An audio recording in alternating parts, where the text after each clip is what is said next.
personal property values total is 0.92. So we could only shift that amount to be 1.5 over to the commercial and industrial. So what happens is there are a reduction in the residential, which I figured that out. It's very minimal because the shift is so minimal. And then the commercial sees an increase.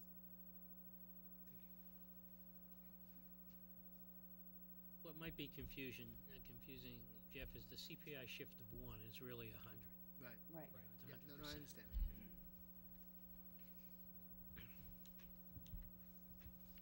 If the intent of the Board of Selectmen were to afford residential taxpayers the lowest possible share percentage of tax burden under state law for the fiscal year 2012, then your minimum residential factor would be the 0.92,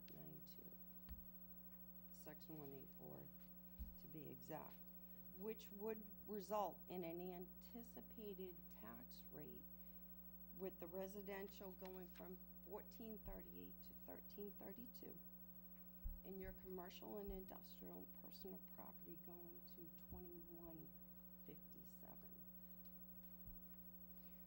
Please forgive me, my voice is going in and out.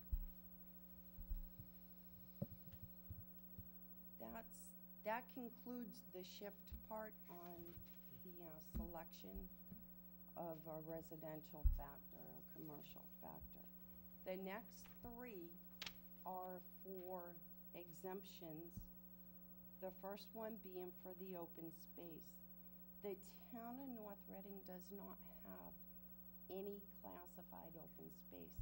A lot of people get a little confused with this because they see, you know, these large tracts of land. The large tracts of land, if they're under a 61A or 61B, they have a classification. They're not open space.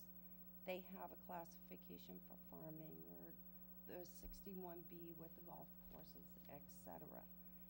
You still have to take a vote on that, even though we don't have any. The next one is a residential. Excuse me. Mm-hmm. Have you ever calculated the impact of a reduced tax rate for open space? In the past 12 months, Bob, no, I haven't. There's a lot of criteria that it has to meet. The Board of Selectmen have to vote that in as such. It has to be active open space for X amount of time. And I'm not rambling off how many years it has to be that way because I don't remember it off the top of my head to do that kind of calculation. I mean, if that's something you want, I could definitely No, it's not do something it. I want. I was just curious about if you had ever calculated a number. No, I've been really busy with, you know, keeping the growth coming in there. That's where I've really put my focus. The Board of Selectmen may adopt a residential exemption for all residential properties in the town that are owner occupied. The exemption amount would be up to 20% of the average assessed value. That's our $450,100.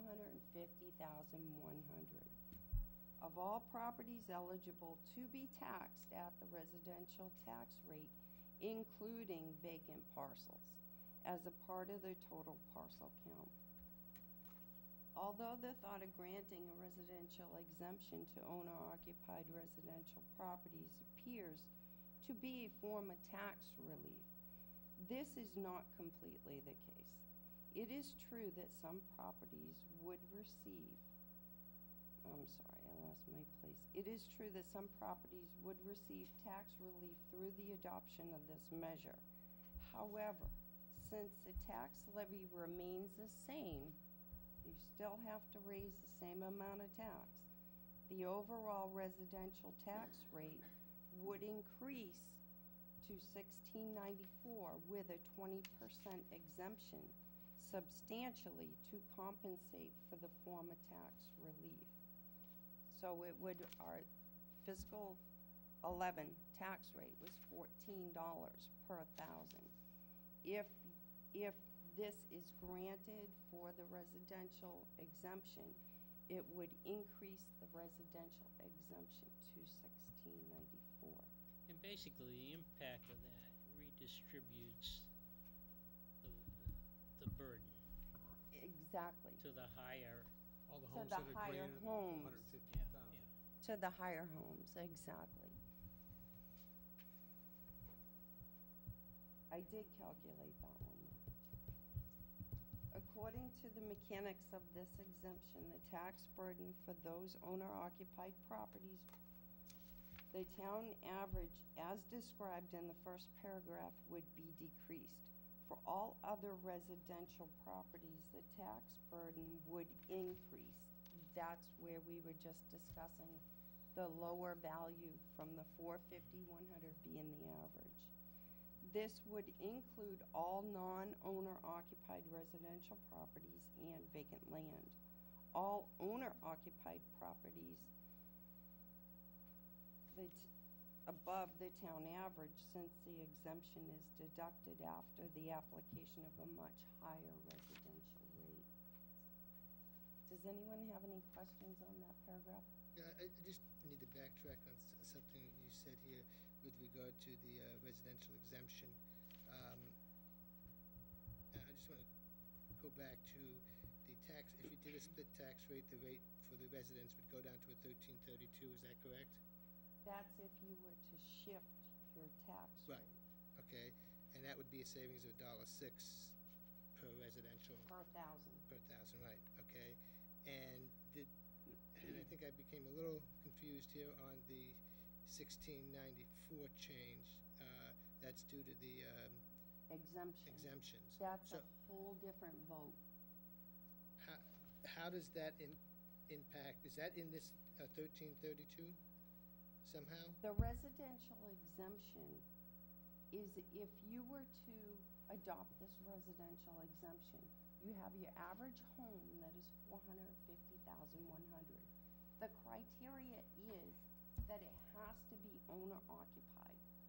So the homes that are 450,100 or less receive that 20% exemption, but your total taxes raised on your residential would be shifted to your higher, above the 450, 100 homes. So Does they'd that have to clarify? carry that They would exemption? have to carry that So total levy, their that's rate would go up correct. to 1694 from the 1332? That's what it would raise it to because of we have more homes valued. We have a lot of higher valued homes. As I just said, you have Little Meadow up there, those are all selling for around 800,000. You have some high-end neighborhoods, that number is gonna shift to your higher value. So they're homes. gonna pay a higher tax rate than 450 and Correct. below? They would pay a higher tax, yes. Thank you. Excuse me. The residential exemption has been adopted by only a handful of communities in the Commonwealth, including Boston, Cambridge, Chelsea, and Brookline, and has never been adopted in the town of North Reading. On a cautionary note, adoption of a residential exemption will significantly raise the residential rate while providing a benefit only to those properties that are valued below the town's average. Additionally, it stands to reason that the tax increase for non-owner occupied properties would be borne not by the owner but by the resident tenant renting the unit, many of whom may be elderly or on a fixed income. That's just information. Does anyone have any questions on the residential exemption? We'll move over to the commercial exemption, which works very, very similar to the residential exemption. An exemption of up to 10% of the property valuation can be granted to the commercial, not industrial. It's only for your commercial properties that meet the requirements set forth under law. To qualify, eligible businesses must have occupied the property as of January 1st, 2010.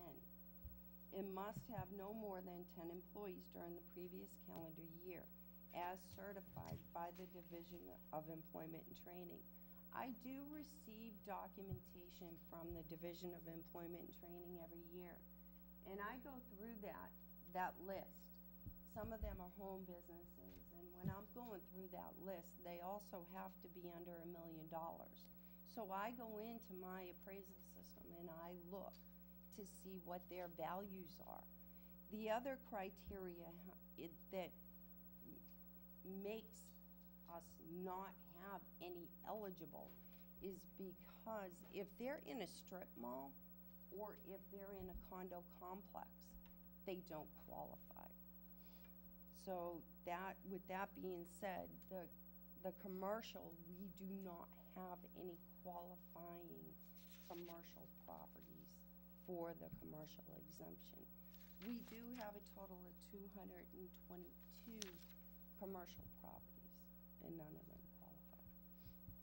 Is there any questions on that? How did you come up with 10 and 20?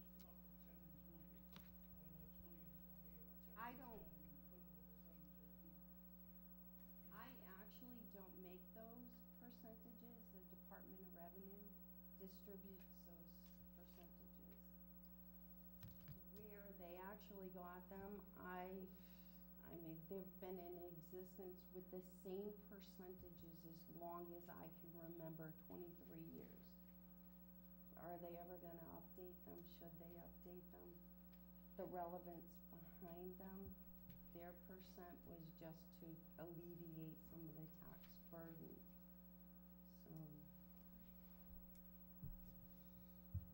So, are there any other questions? Mr. Yule? Just to make sure I understand this correctly, that if we did a split tax, excuse me, did a split tax, those under 450K would only be paying $13.32. Those over 450K would be paying $16.94, and the businesses would be paying $21.57. No. Maybe I confused you. The residential exemption is a separate vote Yeah, from your, whether you choose to keep a factor of 1 or split the rate. right. This is a tax burden. A tax burden in the sense that if you adopt the residential exemption, Right. it's going to shift the rate from the average single-family home to the higher Right, no, single-family. I understand that. I understand that, but if we went with that, that's what we'd get. The business end of it is not affected by that, from what The I understand. business exemption is a separate It's a separate issue. entity. That would still be 21.57, which is what I have. If you were to split the rate, yes. Right. Okay, I'm just trying to piece this together, that's Oh. all. Yes, if you were to split the rate, then it would be Right. 2157. But that's separate and apart from a commercial and/or residential exemption. They're two separate things, actually three There separate are things. actually we're three talking about. separate, Right. three separate, yeah, There's a shift between commercial and residential. correct. Residential exemption And that commercial, affects those that will have greater impact, or have the impact on those above 450, 100. correct. And then the commercial exemption would be for those that the value is less than $1 million and have the other criteria. Correct. There's three issues we're talking about. Yes. Michael? And I understood that, Michael? if that's why you explained it. So your residential and your CIP average home, we talked about this last year, and I gotta make sure I understand it again. Sure. The process you use for the residential evaluation is assessed value, correct? Correct. And the way you do it for commercial, if you could, for the benefit of everybody in the room and myself, again, explain how, because it's a different process. It is a different process. For the residential home, if, actually, we can do this very simply. on Exhibit A,